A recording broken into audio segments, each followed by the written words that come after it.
Hi, this is Carl Leopson, your instructor for SERP 590, and I want to take just a couple minutes to go over the answer key with you for week 7.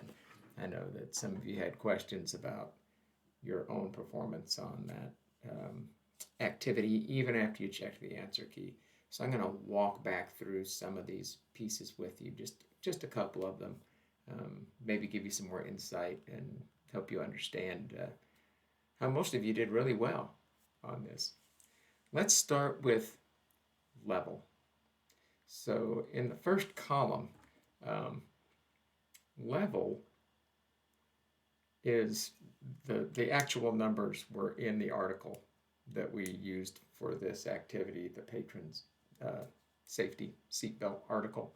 So if you look under the discussion section, it lists the basic level and or the mean for each phase, for baseline and for a prompt phase, and with the return, and then the return to intervention, and then the third baseline, and then the third intervention level. Okay. So, but let's look at changes in level from condition to condition. That list at the bottom there, it shows in that first column for level, where it shows going from A1 to B1, B1 to A2, A2 to B2, okay? I think some of you got a little confused with that. If you look back at the very top here, okay, so we've got in A1, the mean is 57, okay? And then when it goes to intervention, it improves up to 75%. And so we list here at the bottom from A1 to B1, it's improving. From B1 to B2, it goes from 75 down to 57, so it's deteriorating.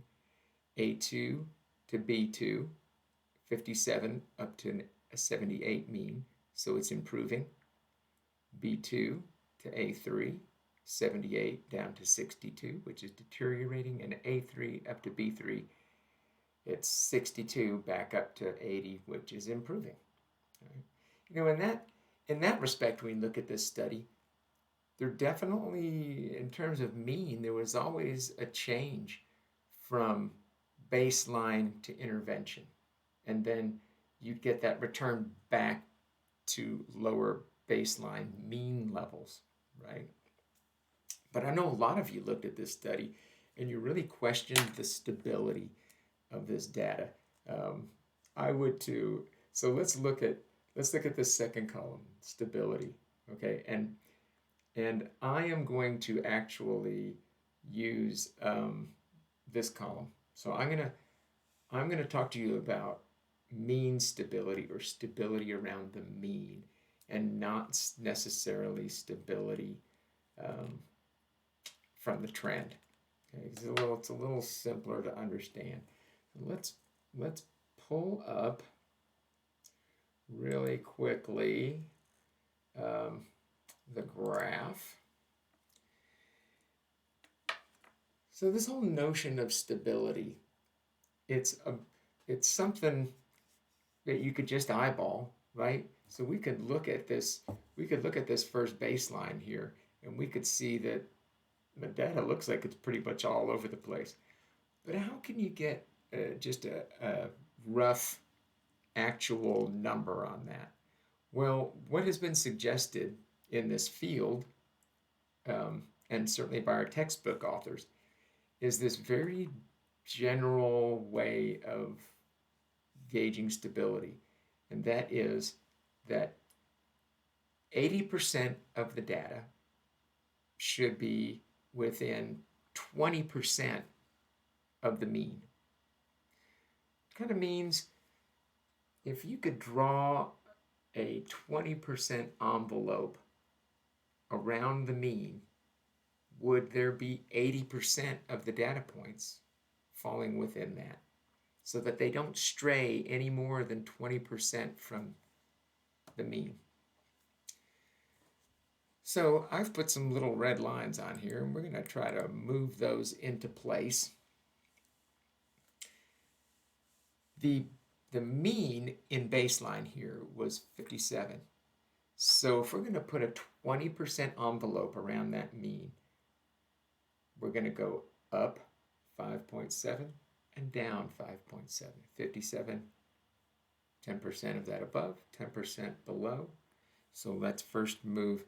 So 57 plus 5 is, and let's say 6 is about 62. So 60, we could go 63, but I'm going to we'll go 63 and give them the benefit of the doubt. And notice, we can't tell whether 1, 2, or 3 is over here. This is all part of eyeballing these graphs that get put into single subject studies. Let's get this other line up here where it needs to be. And 57 minus 5.5 is about 52. Let's make it 51 just to give them give them a break. And I'm just going to guess that that's around 51. So now what we want to do is we want to see what's the percentage of data points that's within. I mean, our book says 80% of these data points ought to be in here. There are 27 data points in this first baseline, which is enormous. You know why there's so many? Because it was so wild that they felt like they had to keep going to try to get a stable baseline. Okay. But let's see how many fall in between these lines. We've got 1, 2, we'll count that one, 3, 4, 5, 6, 7, I'm going to count that one, 8, 9. So I'd suggest that there are 9 data points that fell within these two lines, which is, I think, what we came up with in the answer key. Yeah, so 9 out of 27 data points are in there. It's only 33% of the data points fall within a 20% stability envelope, which suggests that this data is very stable, which just confirms what you see when you look right at it. Okay, let's look at the next one real briefly. So this would be when they first put intervention into place. Well, certainly one thing you can say as soon as you look at the graph is, well, just eyeballing it, it looks more stable to me. But is it more stable? Excuse me. Let's look back at the answer key real quick, and I'm going to see that the mean is at 75, and so we want to move our lines around a little bit here.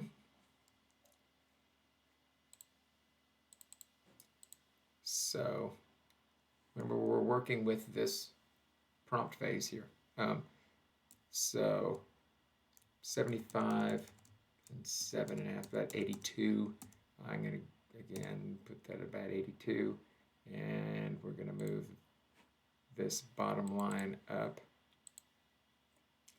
And 75 minus 7.5, that's 10% of the 75, right?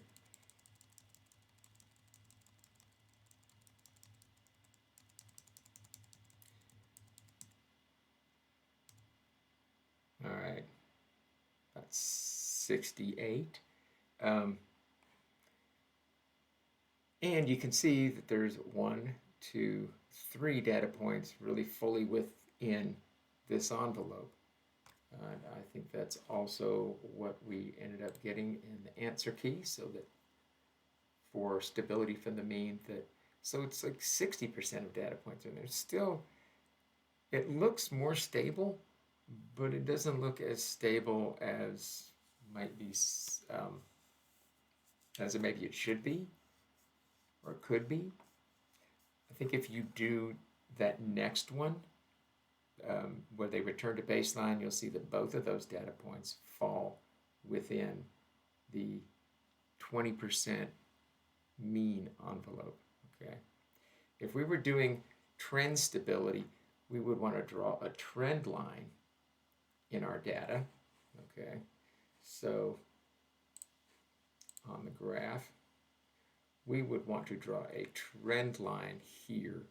Or let's say it was over here, and say you had an increasing trend. You would want to draw a 20% envelope around that trend. I showed you a way to do that. Probably most folks don't do that. That's more than you will probably ever be asked to do. But just so you understand the concept that you would want a 20% envelope around that trend.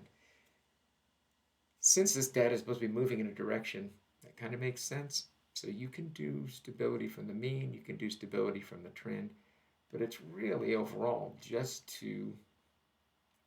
so you can confirm what you can see with your own eyeballs. The last thing I'm going to do in this video before I create a separate video for you so that we can review trend, or how to do split middles and trend. But let's take a quick look. Let's take a quick look at this PND, right? Percent of non-overlapping data, because some of you got that just right solidly, and some of you were a little confused by that. We can use these lines we have on the graph to do the same thing. So in this case, what we're doing is we're comparing baseline to the first intervention phase. Let's take a look at our graph and I'll show you how that works.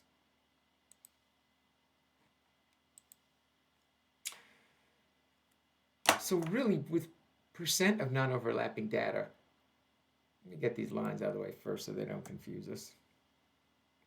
Boom, and then I'll get this one.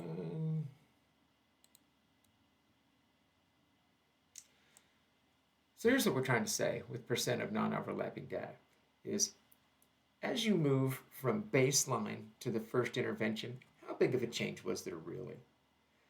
I mean, how many data points overlap between these two? In other words, you would hope that there was a big enough change going from baseline to intervention that there's no overlap at all. That once you move to intervention, boom, you get a change and something really has happened. You shouldn't have necessarily data that falls within the range of what happened in baseline. Otherwise, it's pretty questionable. So let's see what happened when they moved to intervention here. Did they get data in intervention that jumped outside the range of all of the baseline, or didn't they? So what we need to do to figure that out is we're going to put this first line, we're going to put it at the top, at the highest data point in baseline, all right? And this other line we're going to put at the bottom, at the lowest point in baseline. That's this data point here is the lowest, this one is the highest. That's kind of the range of every data point. That covers every data point in baseline. So how does that compare to the data points over in the intervention, right? There's no separation. Like, there is 0% of the data points in intervention are non-overlapping. All of them overlap. All of the data points. It's as if you can look at this and say, was it really a difference? Or if you connected this line, would intervention look pretty much like baseline? Okay. So let's take a look at what would happen in the next. So next thing you want to do is say, well, what does intervention look like when they withdraw the intervention and return to baseline? So let's move our lines around again. For this, we want to go to the highest point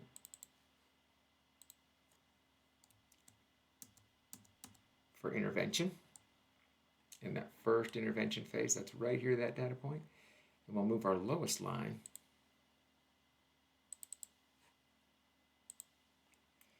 to the lowest data point in intervention, in the first intervention condition.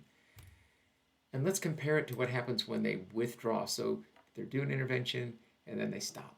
They stop telling patrons as they leave the restaurant, have a nice evening, wear your safety belt. They stop saying that. What happens? You know what?